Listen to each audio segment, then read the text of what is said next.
Sobat Epic, setiap negara tentunya berlomba-lomba membuat mesin tercanggih yang membantu mereka dalam perang ataupun tugas lainnya nih. Tidak terkecuali Rusia. Seperti apa sih penemuan mesin-mesin luar biasa di negara tersebut? Tonton di sini ya. Dunia belajar dengan cara yang pahit bahwa Vladimir Putin benar-benar seorang megalomania. Akan tetapi sebelum pemerintahannya, Rusia juga sudah menerapkan banyak ide yang kelewat batas. Dalam video kali ini, kami ingin menunjukkan kepada Sobat Epic 8 alat berat buatan Rusia, antara lain ada kereta luncur dengan penggerak jet, pesawat terbang yang benar-benar aneh, atau kendaraan yang terlihat seperti hanya ada di film fiksi ilmiah. Pastinya akan buat kita penasaran nih, jadi pantau terus di sini di Story Epic. Kita akan mulai dengan nomor 8 yaitu 2B1OK, yang seperti istilah teknisnya adalah senjata swagerak yang dibuat Rusia pada tahun 1950-an. Senjata swagerak adalah senjata yang dipasang secara permanen pada kendaraan. Seperti yang kalian lihat, bagi orang awam kendaraan ini lebih mirip tank dengan tangki yang besar. Dengan kata besar sendiri masih kurang sesuai untuk menggambarkan 2B1OK. Kendaraan yang berbobot lebih dari 55 ton ini dibuat untuk dapat menembakkan bahan peledak nuklir yang bisa bergerak, bahkan tabungnya saja memiliki panjang 20 meter, luar biasa. Sebagai perbandingan, tank biasa seperti tank Sherman Amerika panjangnya hanya 6 meter. Tentu saja amunisi 2B1OK memiliki dimensi yang sama, satu alat peledak berbobot 750 kg dan dapat ditembakkan hingga jarak 50 km. Meskipun hal ini terdengar mengesankan, dalam praktiknya 2B1OK akhirnya gagal. Kendaraan artileri swagerak tersebut hanya bisa melepaskan satu tembakan setiap 5 menit, dan hentakan yang terjadi saat nuklir ditembakkan sangat kuat sehingga kendaraan itu rusak. Oleh karena itu, Rusia menghentikan produksi mesin ini setelah 3 tahun dan hari ini kita hanya dapat melihat satu contoh kendaraan yang masih tersisa di Museum Artileri di Saint Petersburg. Setelah senjata swagerak yang sangat besar itu, nomor 7 kita lanjutkan dengan mesin brutal yang kemudian dikenal sebagai Battle Mole. Kita berbicara tentang Trabelov Subterrane dan kalian dapat membayangkan kendaraan ini seperti kapal selam yang tidak masuk ke dalam air tetapi menggali bumi seperti tikus tanah. Setelah ada bentuk yang serupa di dalam literatur fiksi ilmiah paling lambat di tahun 1950-an, Uni Soviet kemudian meneliti apakah Battle Mole juga bisa diimplementasikan dalam kenyataan. Akhirnya di tahun 1964 telah tiba waktunya bagi Uni Soviet untuk benar-benar memperagakan model operasional yang ditenagai oleh reaktor nuklir kecil di atas kapal dan tampaknya dengan mudah menembus tanah. Tapi bukan itu saja, kendaraan itu juga harus bisa melaju di bawah air hingga kedalaman 100 meter dan karenanya bisa digunakan baik di dalam tanah maupun di laut. Dalam sebuah tes, Battle Mole berhasil menempuh jarak 15 km di bawah tanah pada kedalaman 10 meter. Namun setelah itu mesin tersebut meledak dan pengembangan kendaraan lebih lanjut dihentikan karena terlalu berbahaya. Dengan mesin yang sebagian besar dilupakan setelah beberapa dekade, kita sekarang sampai pada nomor 6, yaitu mesin luar biasa yang baru-baru ini dikembangkan oleh Rusia dengan sangat mengesankan. Robosi adalah robot humanoid yang terlihat jauh lebih manusiawi daripada robot yang dikenal hingga saat ini. Faktanya, mesin tersebut memiliki 29 bagian tubuh yang dapat digerakkan dan tidak hanya dapat menggerakkan misalnya alis atau mulut, tetapi juga dapat mengekspresikan sebanyak 600 emosi manusia.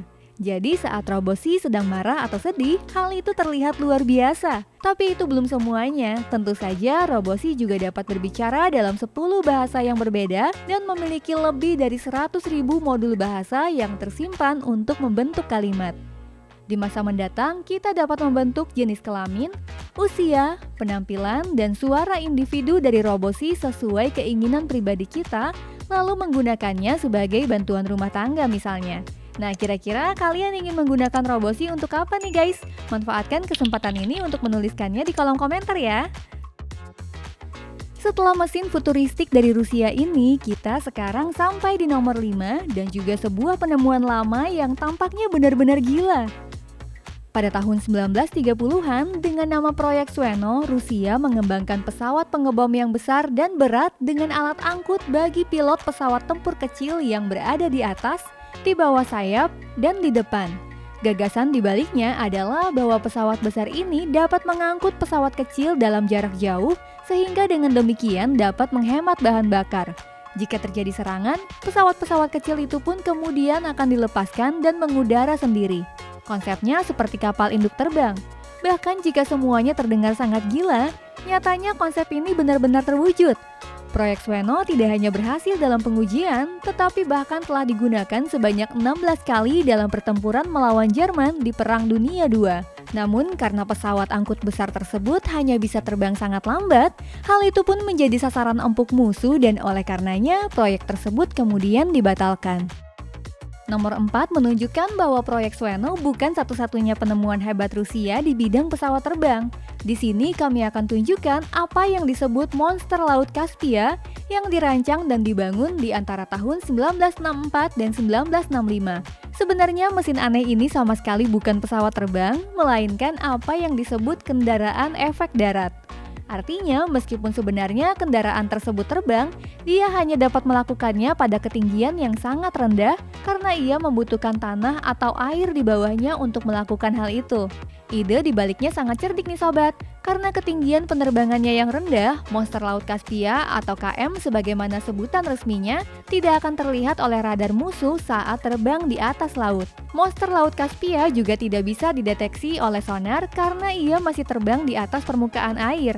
Mesin raksasa itu memiliki panjang 100 meter, memiliki lebar sayap 40 meter, dan dapat membawa muatan hingga 550 ton. Tetapi salah jika kalian berpikir bahwa raksasa seperti itu bergerak sangat lambat. Nyatanya KM juga bisa terbang dengan kecepatan hingga 500 km per jam. Setelah salah satu mesin mengalami kecelakaan pada tahun 1980, Rusia mungkin menghentikan pengembangan kendaraan ini lebih lanjut.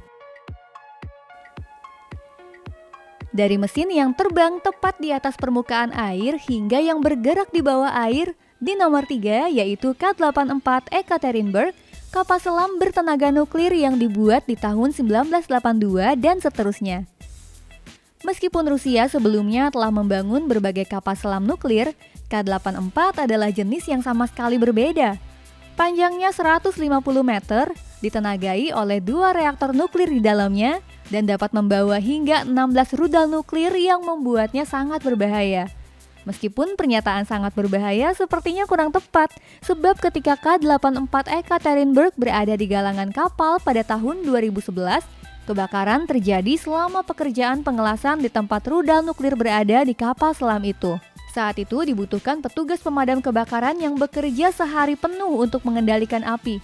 Jika mereka gagal, hal itu bisa menyebabkan ledakan yang sebanding dengan dampak bencana nuklir Chernobyl, jadi mungkin K-84 lebih tepat disebut mematikan. Mesin di nomor 2 untungnya tidak terlalu berbahaya, tetapi lebih membuat penasaran. Nama kendaraan amfibis, Knekochot atau Screw Drive Vehicle tidak hanya mengingatkan pada siput atau baut, pembuatnya sebenarnya mengambil modal penggerak kendaraan dari binatang itu. Screw Drive Vehicle, model pertama yang dibuat pada tahun 1970-an, bergerak maju dengan memutar pelampung helix di bawah kendaraan. Kedua baut banjo tersebut memiliki penggeraknya masing-masing sehingga kendaraan tidak hanya bisa melaju ke depan atau ke belakang, tetapi juga menikung. Hal itu karena baut banjo digunakan sebagai pengganti roda atau rantai, Screw Drive Vehicle dapat berjalan di air maupun di permukaan lunak apapun, membuatnya ideal untuk digunakan di salju atau lumpur. Apa yang terdengar bagus pada awalnya memiliki kerugian besar dalam praktiknya. Kendaraan mirip siput ini tidak dapat melaju di tanah padat seperti jalan raya karena sekrupnya akan berputar atau akan merobek tanah. Oleh karena itu tidak heran jika mesin ini jarang terlihat beraksi. Di sisi lain akan mengejutkan jika kalian belum like dan subscribe video ini. Jadi sebaiknya yuk lakukan sekarang. Terakhir di nomor 1, kami ingin memperkenalkan kalian mesin hebat yang dibuat Rusia pada tahun 1959 dan di mana orang awalnya curiga bahwa mesin ini berasal dari komik dan bukan dari kenyataan. Namun apa yang kalian lihat di sini benar-benar nyata.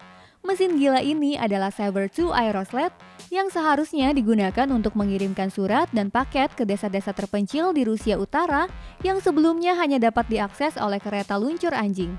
GAZ M20 Pobeda, model mobil tangguh dari tahun 1940-an, menjadi dasar pembuatan mesin ini. Mobil itu meluncur dan akhirnya mesin pesawat Yak 12 ditambahkan ke belakang untuk tenaga penggerak dan kereta luncur aero lahir.